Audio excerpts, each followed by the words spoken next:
41 বছর কেটে গিয়েছে। ভোপালের গ্যাস দুর্ঘটনার আতঙ্ক তবু পিছু ছাড়ে না।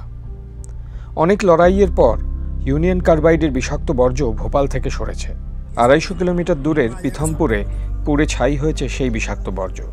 স্বস্তি পেয়েছে ভোপাল, পিথমপুরের ঘুম উড়েছে। বিষ পোড়ানো ছাই তাদের এলাকাতে ফেলা হোক চায় না পিথমপুর।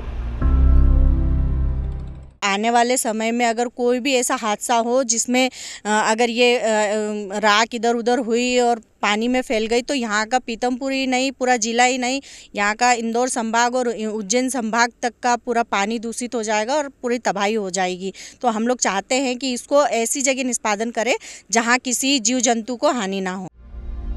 1984 সালের 2 আর 3 ডিসেম্বরের মাঝের রাত ভোপালের ইউনিয়ন কার্বাইডের ট্যাঙ্ক লিক। বাতাসে মিশে যায় বিষাক্ত মিথাইল আইসোসায়ানাইড গ্যাস। মৃত প্রায় 5,500। শারীরিক ক্ষতি 5 লক্ষেরও বেশি মানুষের।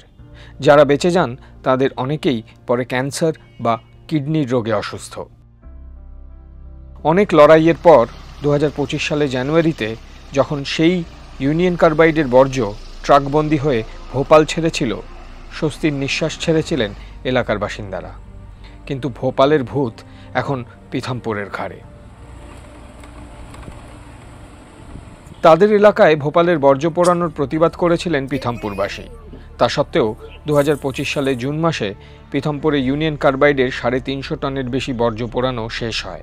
বর্জ্য পোড়া ছাই সেখানেই ফেলার বন্দোবস্ত করেছিল সরকার। भारी विरोध करने के बावजूद भी प्रशासन ने वो कचरा जलाया है।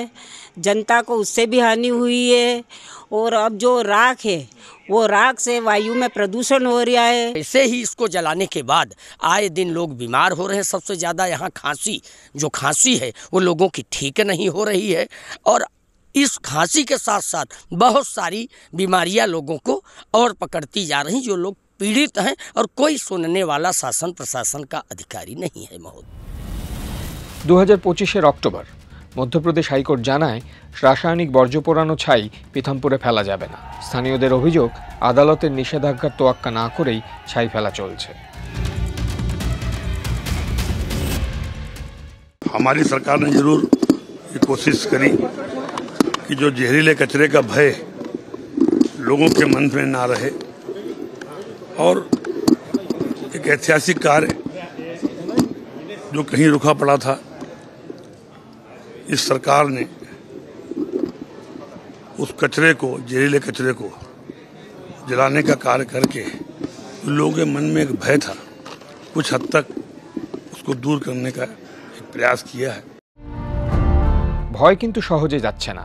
41 বছর পরও ভোপালের ভূত তাড়া করে বেড়াচ্ছে মধ্যপ্রদেশকে।